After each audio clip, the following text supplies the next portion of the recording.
Welcome to a Mormon Battalion Association presentation. We're happy to hear presenter Carl Witham about the gold story. So Carl, you've been involved in researching this topic, and we're excited to hear your presentation. Great, thank you. I'm excited to be part of this because I've been interested in the story for a very long time, especially the Mormon Battalion members as part of the whole story. And so 175 years ago, we've just been through a lot of 175-year anniversaries. And this is probably close to one of the last ones. Was the finding of gold in California, and it was just right now, 175 years ago, on January 24th. And I'd like to at least get a little bit of a placement for people. A lot of people are familiar with California and some are not, I've found. And so I have put together a map with some important places on here. The first thing to note is that the colors are, of course, the altitude. But the thing that's important is in the very center is green, very green. That's the California Central Valley. It's green also because it's a very significant agricultural area. About a third of all the vegetables in the U.S. and over 3/4 of all the fruits and nuts in the U.S. are grown in that Central Valley of California. And then to the right is the brown part, and that's the Sierra Nevada mountains. Very, very high, very significant barrier, if you will. I usually like to, in blue, I've put San Francisco Bay and Lake Tahoe just as some markers. And then some other locations, which we'll talk about as we go along. So I'll move on from that. The Saints were scattered in 1846 all over the United States. This chart is an interesting one, but the important part of it is that the ones I've highlighted in yellow, the battalion was in Southern California, and the Brooklyn Saints were in San Francisco and in New Hope. And that made up just about 600 members. Down at the bottom, I also have put down some others of note, which we'll just very briefly talk about: the Thomas Rhodes family and the Levina Murphy family, who were part of the Donner Party. So just interesting, the number of members of the Church of Jesus Christ of Latter-day Saints that were in the area at the time in California. The Thomas Rhodes family, he and his family were members. They happened to stay in Missouri when everyone went to Nauvoo. And then at some point he heard that they were going to travel west, and so he took his family west and arrived in California in October of 1846. He bought land on the Cosumnes River in California. He worked for John Sutter for a while and kind of had his own farms and things. He mined gold during the very first part of the gold rush, and then finally he helped a number of other saints get back to Utah, arriving in 1849, September of 1849. So at the time that he arrived in Utah, he was considered by some of the members as the wealthiest member of the church based on the amount of tithing that he paid to the church. And part of that is because of gold that he had found. And there are some researchers who believe that he and his sons discovered gold prior to the discovery of gold in California, but that still needs to be verified. It's not really fully verified at this point. The other family that I think is interesting and worthy of note is in the Donner Party was Mormon widow Levina Murphy. She came there with a number of her children and two of her daughter's spouses. She had 13 with her. In the Donner Party disaster, only 7 of the 13 in the family survived the snows. one of her daughters is Mary Murphy, and the California town of Marysville was named in honor of Mary Murphy. Lavina is talked about, referred to as the widow Lavina, the old widow Lavina, but she was actually only about 36 or 37 at this time. We're going to switch over now to an important character, of course, in all of this, and it's John Sutter. And his name is really Johann August Sutter. And if you look in the journals, they sometimes spell him Suter because that's the way they would have said it. He was from German or Swiss descent. You'll see at different places referred to as German, that he was German or that he was Swiss. And if you look at where he was born, it's right on the line. And so I'm sure the boundary kind of was soft and they didn't really know whether he was German or Swiss, depending upon who was looking at it. At any rate, when he came to California, he built New Helvetia, which stands for New Switzerland, or translates to New Switzerland. And it was on a land grant on the Sacramento River of 48,000 acres. It was granted by the Mexican government, a significant amount of land. And he started to build the fort there along the Sacramento River in 1841. It's really the same time that the Saints were building Nauvoo. And so just to get a correspondence to history, he used the land to create a really flourishing agricultural empire. And as part of his industry, he created a large farming area at Hawk on the Feather River. It's a north of Sacramento area. It's about 7 miles south of the Feather River Temple, which is now being constructed, is where Hawk was, and actually had a really large farmland there, and it was transporting grain, wheat, and things down to the Sacramento area, to where his fort was, in order to provide supplies. Let's see. So he built the fort, and this is an artist's rendition of the fort in 1840, and then down the bottom is a picture of what the fort looks like today. I think the artist in the 1840s took a little bit of artistic license because this is too close to the river. There apparently was a creek that may have come down more by the fort, but it would never have been as large as this rendition. But it's a good indication of what the fort looked like. As you note down below, it's in the picture, of photograph from today. It's very similar. They did the painting is quite good. Let's see. So Sutter's Fort, since Sacramento built up around it, Sutter's Fort is actually in the very middle of downtown Sacramento. You can see down in the area here to the left is where the California State Capitol is, and all the very downtown part, and then Sutter's Fort's just a number of blocks to the east of where the Capitol is. And they've done a really good job of restoring and rebuilding and setting up really for interest in some of the industry that was going on at Sutter's. If you have not been there, I recommend it highly. It's very well done. The building that's here in the upper right, the big white building, is probably the most complete original building of the fort.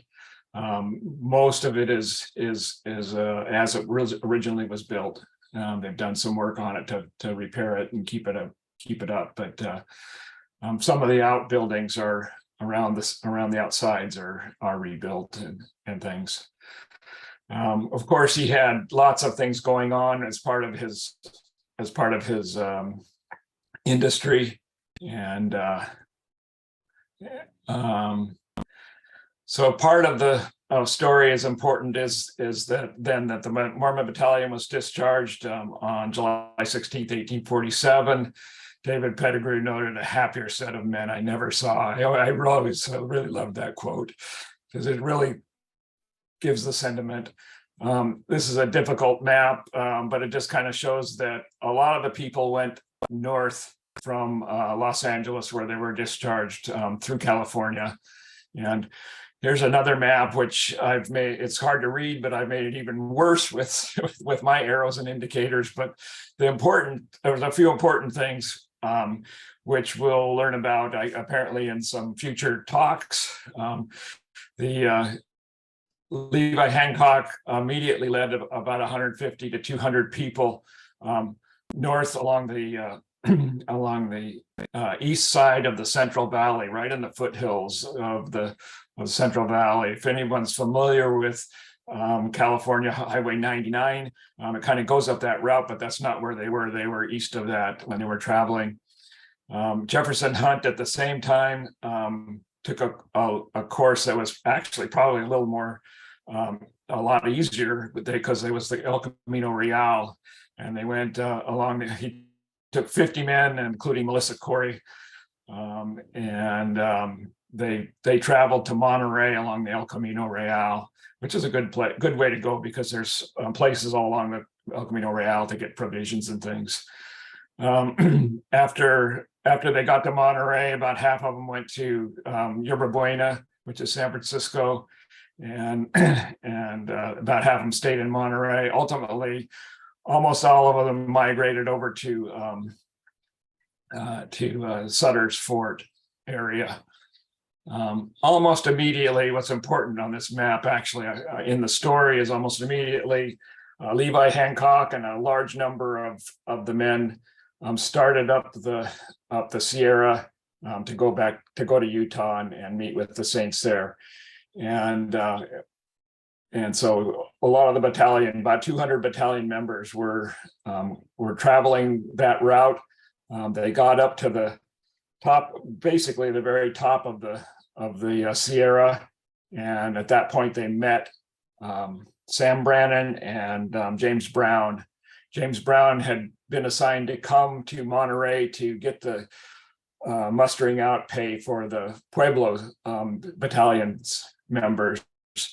And he was carrying a letter from Brigham Young that said, if you're a battalion member and you're coming to Utah, if you have provisions, great. If you don't have provisions, go back to California and work there until you have provisions, because we don't have enough for everybody that's landing in the Salt Lake area right now. So at that point in time, kind of up here in the top of the Sierra, about 100 of the people, of the men, went back to Sacramento, and about 100 continued on with Levi Hancock back to the Salt Lake Valley. So this route that they took, normally it was actually the normal route to take. It's the Truckee River route. You would start, a lot of times they would go from Sutter's Fort to Johnson's Ranch, which was kind of a stepping off location to go over the Sierra. And then you would go up pretty close to what's Highway 80 today. Not exactly, but pretty close. The problem is that there are 27 crossings of the Truckee River.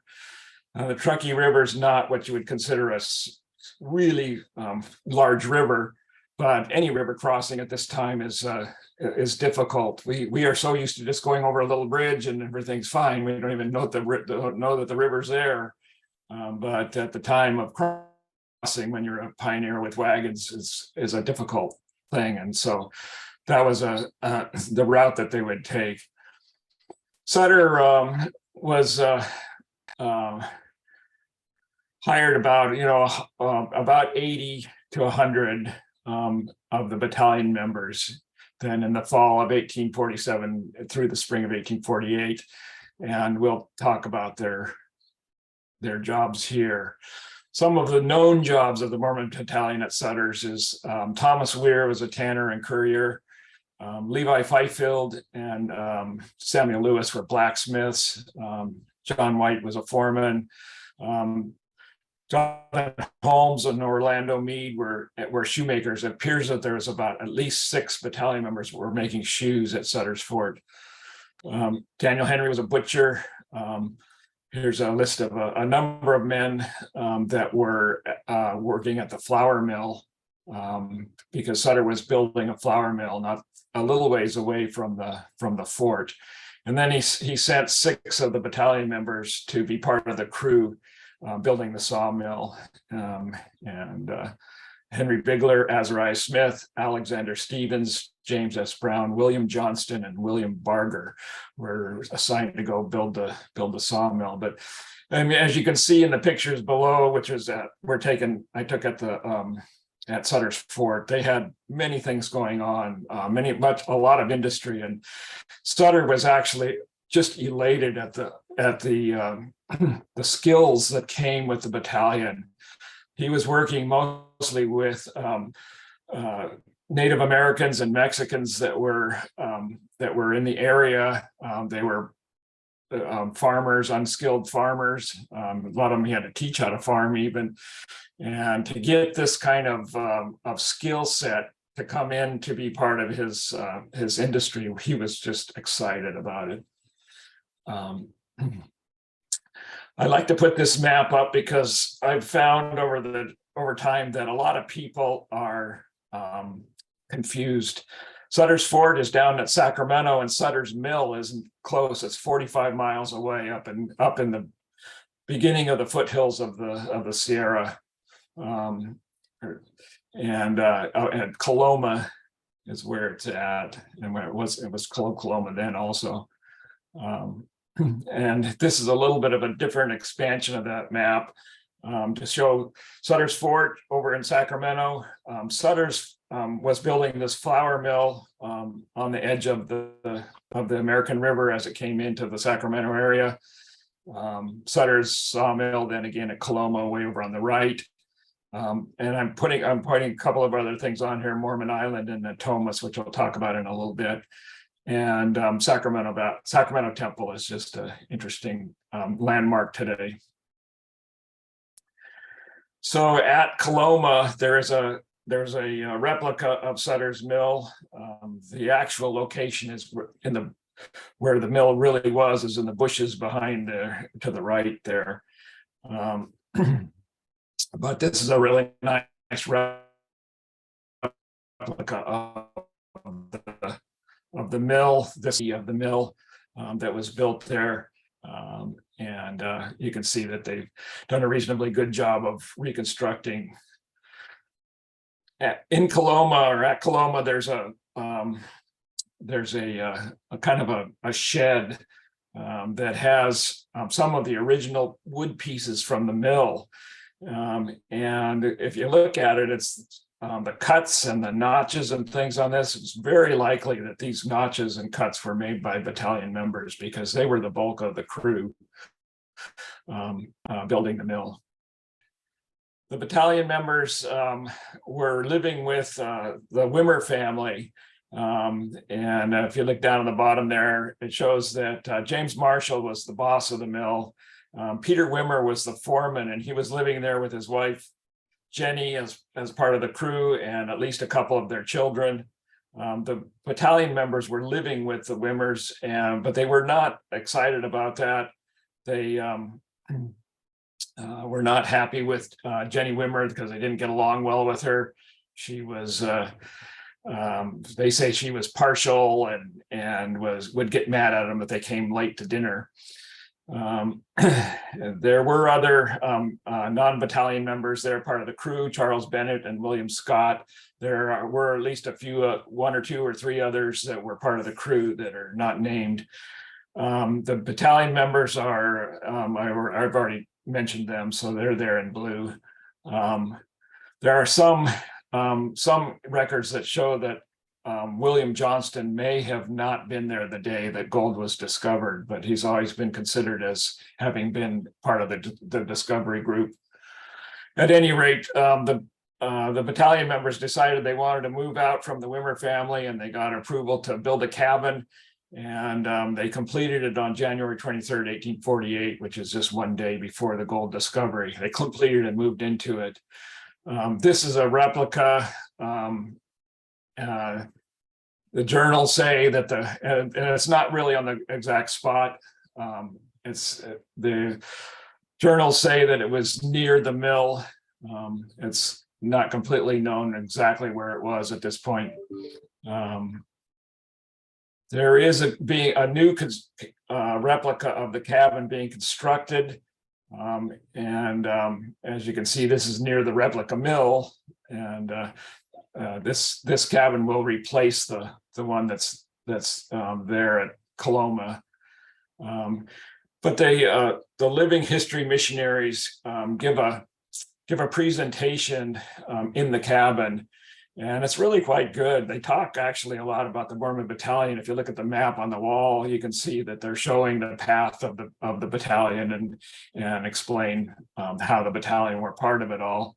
And they're of course dressed in period costume with period implements around the cabin. So it's a really great opportunity to see and learn and feel what it was like. I'm going to shift over to the mill itself, the replica mill.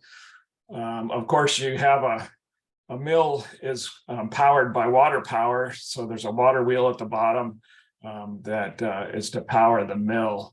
And I'll come back to that in a minute. This slide is a little bit busy, a lot of it busy, but the important part is down here on the right. You come up to you bring your logs up by a horse or an ox or something.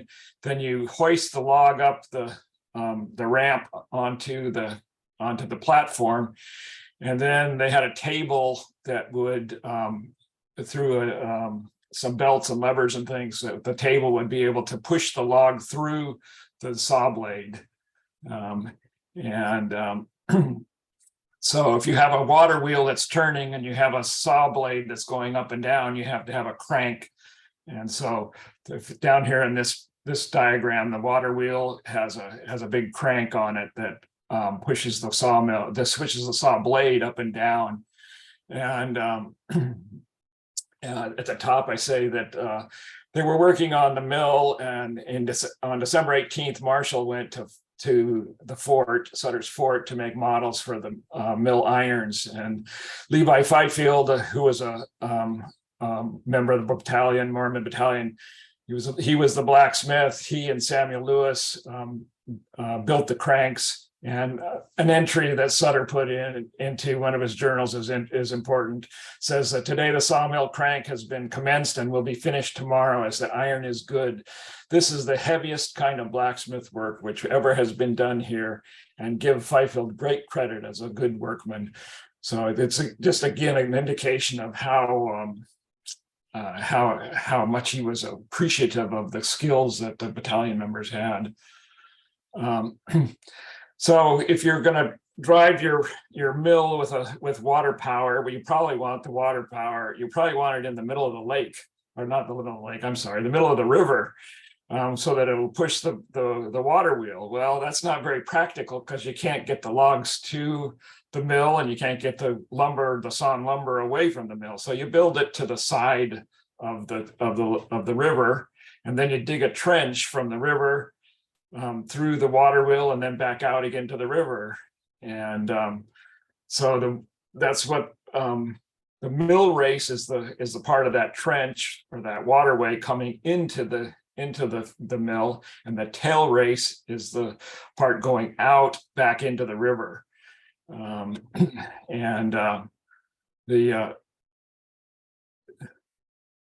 So that's an important thing. You often hear about they discovered gold in the tail race, and what was happening was they would dig in the day they were having trouble with enough water running through for it to be strong enough. And so they would dig in the day, and the tail race was not deep enough. And so they were digging the tail race out farther in order to make it the water pass through better. And then in the night, they kind of had like a gate at the front of the mill race where they could shut off the water coming in while they're working on it. At night, they would open the gate and let the water flow through, and hopefully that water flowing through would help dig some of the dirt out and into the river. And so every morning, James Marshall would come and he would close the gate, and then he would go down to the tail race and inspect what had happened in the night, what had dug through, and where he would ask the battalion members to dig deeper during the day. And it was that situation. He was inspecting the tail race and the work that they had done when on the 24th of January, he found gold as he was looking through the work on the race. Of course, the reason that it's known, and this is well known, as Henry Bigler's journal entry had the date where he put down that the gold was found on January 24th. Of importance also as a second witness of that, Azariah Smith's journal is important. He recorded it on Sunday, January 30th, but it was his practice, I guess, to record the week on Sundays. And so he was recording that whole week on Sunday. He later inserted the date down below. You can see the scan of the original of his journal, and he later inserted the date, but it's very valid because he was recording the whole week at that time, and then there's the next week, Sunday is after that, so it's very valid. So this is somebody's artist rendition of finding gold. This is actually a paper that was made by James Marshall, whose picture is down in the lower right. He afterwards decided he wanted to document what was happened, and he wanted to document exactly where everyone was at the time that it was found. And and so this is his drawing of who was where and at the time that gold was found. And it's hard to read it in the original one, but it says, I found it. And somebody over on the left here says, what is it? And somebody else says, I guess not. I guess when he answered it was gold. And the nugget that he found, first nugget that he found, is over here in the left corner. It happens to be at the Smithsonian. I don't know if it's on display or not, but there's also a casting of that original nugget that's at the museum in Coloma, if you happen to go there. A few years ago when I was there, of course, I had to pan at the real gold site, and I didn't find anything. I'm pretty sure that this location has probably been panned more than any place around. So after they found the gold, they were still working on the mill, but they were allowed to search for gold on their time off. And but Sutter asked them to keep it a secret. And really no records to show that they told any outsiders outside of the battalion, but some did write letters back to their friends that were at the fort, their battalion friends that were at the fort, and told them to keep it to themselves, unless it would be to someone who could keep a secret, is what Henry Bigler wrote. And of course, if you send it to people that could keep a secret, of course, it gets all over the place. A little while later, battalion members Sidney Willis, Wilford Hudson, and Levi Fifield came up to the mill from Sutter's Fort based on letters they received from their friends. And on February 27th, they came and they asked James Marshall for permission to prospect, which he gave them. And so they searched for gold for several days there. On their return trip back, Fifield went with Bigler on the road back to the fort, but Willis and Hudson, they followed the river instead. This is on the South Fork of the American River.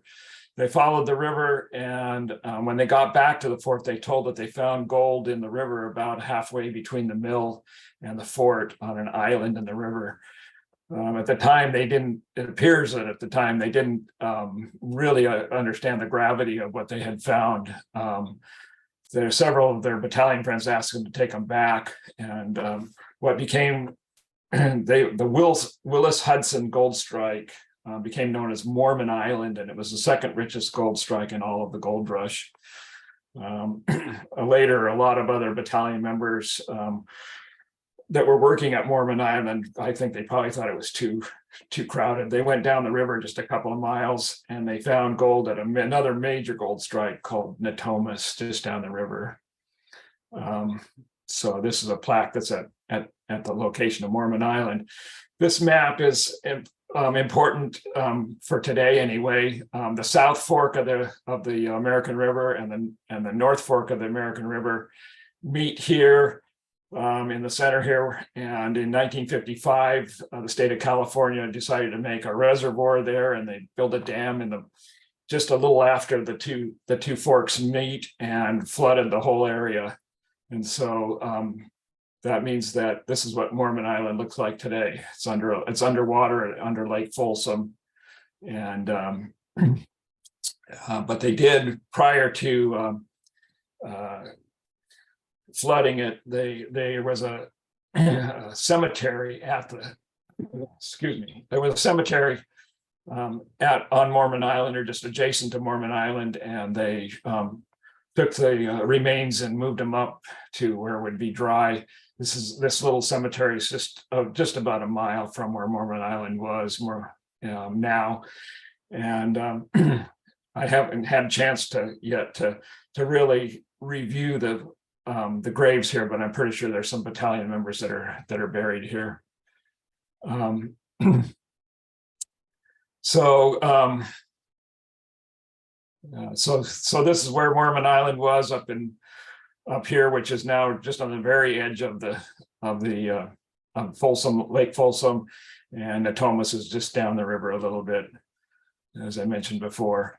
So this is a kind of a map of what Mormon Island looked like at the time. The South Fork of the American River kind of made a bend around a little outcropping, and then there was kind of a little bit of a trench that went through, and that's why they called it an island. It really wasn't an island. It just had a little bit of a creek running on one side of it, and a lot of the prospecting happened on that little spit of land there. Very quickly, about 200 battalion men and Brooklyn men from the ship Brooklyn prospected at Mormon Island, and this is an artist's rendition of what it was like in the upper left, and the lower right is kind of it was such of an important gold strike that a lot of people came there to prospect. And this photograph was taken a little later after there was even more people there. Natomas is what Natomas looks like today. It's now known as Negro Bar. On April 12th, Henry Bigler wrote that the Willis boys met with Sam Brannan and let him in on the secret. They probably told him sometime in March, but this is just when Henry Bigler recorded that particular statement. And so, of course, Sam Brannan, who I think you've had talks on before, Sam was a member he was a leader of the Brooklyn Saints, and he decided that he was going to let it be known that there was gold found and try to bring people to California.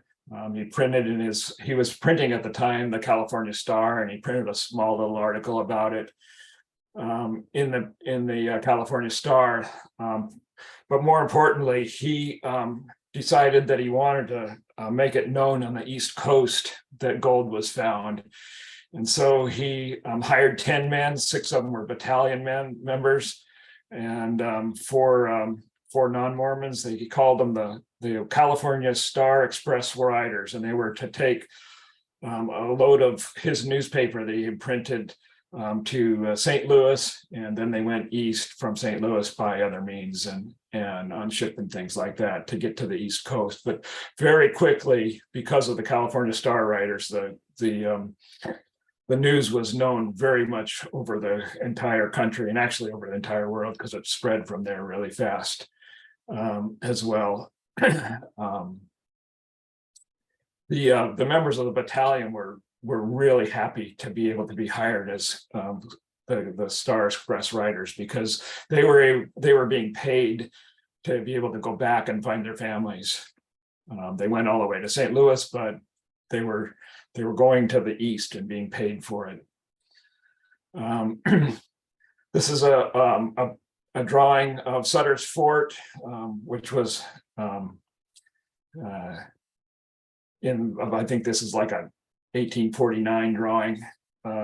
There's a little building here on the lower left, I mean, that's Sam Brannan and C.C. Smith were partners in a store there.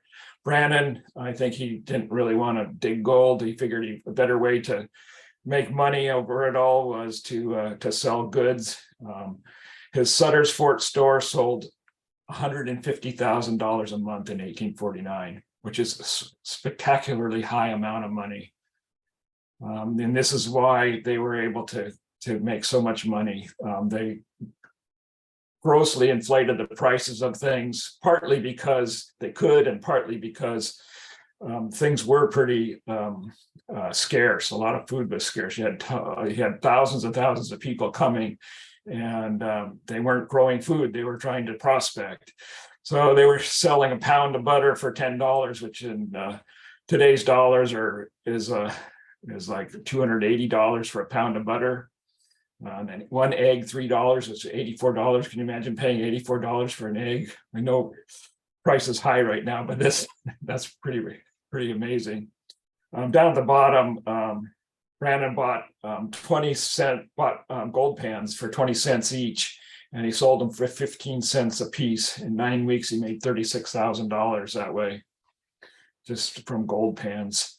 So pretty amazing. Sam Brannan, as the kind of the leader of the church in Northern California at the time, he visited the gold fields in order to collect tithing, and he came to Mormon Island because a lot of the prospectors that were members were there. And he asked for 30% of what they found, 10% for tithing, 10% for rent to Willis and Hudson for finding the gold at Mormon Island, and 10% to build up the kingdom. Sometimes he told them it was for buying cattle for the church. Sometimes he told them it was for a future temple in California. But at any rate, he asked them for the 30%. And there was not everyone was very happy about that idea. They thought that it was a little bit exorbitant for them to pay him 30%, and a lot of them didn't believe that Brannan ever gave the tithes to the church, and it's pretty clear that he didn't. That he kept it for his own enterprises and businesses. So April 9th in 1848, a bunch of the battalion members met at Sutter's Fort to discuss when to leave for the Salt Lake Valley. This is always interesting to me because they're there right at the height of the beginning of the gold rush, and they could have been fabulously rich. But they were more interested in meeting and leaving to go back to the Salt Lake Valley where their families and the church was. Sutter was trying to settle his account with battalion members on April 18th. He wrote a very busy day to settle accounts with some of the Mormons. And his office was in this little building that I mentioned before. Is probably one of the most original in the fort. And that's probably where he was settling his accounts. Most accounts indicate that the Mormon workers fulfilled their contracts with Sutter. And while most others that were working for Sutter left for the gold fields. But by the end of the May, all the work on the grist mill had stopped. The sawmill, after cutting only just a few thousand feet of lumber, stopped and was shut down. All of his projects were just basically shut down because everyone left to go dig gold. He wrote, all of my plans and projects came to naught one after another. My people disappeared in the direction of the gold fields. Only the Mormons behaved decently. And less than a decade after he very first established it, everything, all of his enterprises and everything was over, and his properties were overrun. And the fort is really the only thing that remains of New Helvetia. So again, they had met, the battalion members had met in April to decide when and where to go back to Salt Lake Valley. They went and they decided they were going to set up a gathering place for anybody that wanted to go in that group going back. They found this valley, which they named Pleasant Valley. This picture is what it looks like today. At the time they were there gathering, it was a big meadow. Daniel Browett was elected president. Browett, Ezra Allen, and Henderson Cox left earlier than the rest of the group to scout through the mountains and find a path. When they didn't return, everyone else left Pleasant Valley on July 3rd in order to catch up with the scouts. Things have always changed. One of their camp places was Sly Park, not too far from Pleasant Valley. It's now a big lake also. So they took this route in order to avoid what I mentioned before, the 27 crossings of the Truckee River, and they created a route which is roughly, not exactly, roughly where Highway 88 is, going over the Sierra. As the story goes, as the history goes, when they got to Tragedy Spring, they found they found a grave there, and they dug it up and found their three friends, the three scouts, including Daniel Browett, who was the president of the company, buried in it. And it was clear that there had been a scuffle and a fight, and then they were buried in a real shallow grave. This is at Tragedy Spring. And that's the grave site where the three were buried. And the group going up stopped and buried them a little better and tried to make it so that their bodies wouldn't be dug up by animals in the area. And one of the things that happened is Wilford Hudson, who was a close friend of Ezra Allen, he carved in a tree right next to where that grave site is, this memory piece. Fortunately, sometime a number of years ago, somebody decided to try to preserve that, and they cut it out of the tree. It was at Sutter's Fort for a while, but it's now at the museum in Coloma. And that's the original, that's not a replica, that Wilford Hudson carved. He also, because he was a close friend of Ezra, he carried Ezra's gold pouches. During the scuffle, Ezra Allen lost apparently his gold pouches dropped off of his neck into the brush, and whoever did it didn't notice it. And so the battalion members and actually it was Brooklyn Saints also found that gold pouch. This is an interesting one I'd like to show. The last time we were up there, which is 2 or 3 years ago, there was kind of a sign put up there, and it's clearly put up by a Native American group, and it basically says that the people that were killed here at Tragedy Springs, it was blamed on Native Americans, and then it doesn't make sense because the Native Americans that lived there were friendly to Americans, and especially Mormon battalions. They had a good reputation with the Native tribes, and those tribes that were there didn't bury their dead. They didn't possess horses or guns. And so basically it's like a question trying to absolve the Native Americans, who would have done this? They're trying to say not the Native Americans. So it's just interesting piece of the history. So as you go up, this is where they continued through the Sierra Nevada. It's really beautiful up there. It's very difficult to travel by wagon. At the time, they had to forge the wagon road across. And from the same location, you can see where Melissa Corey Peak is.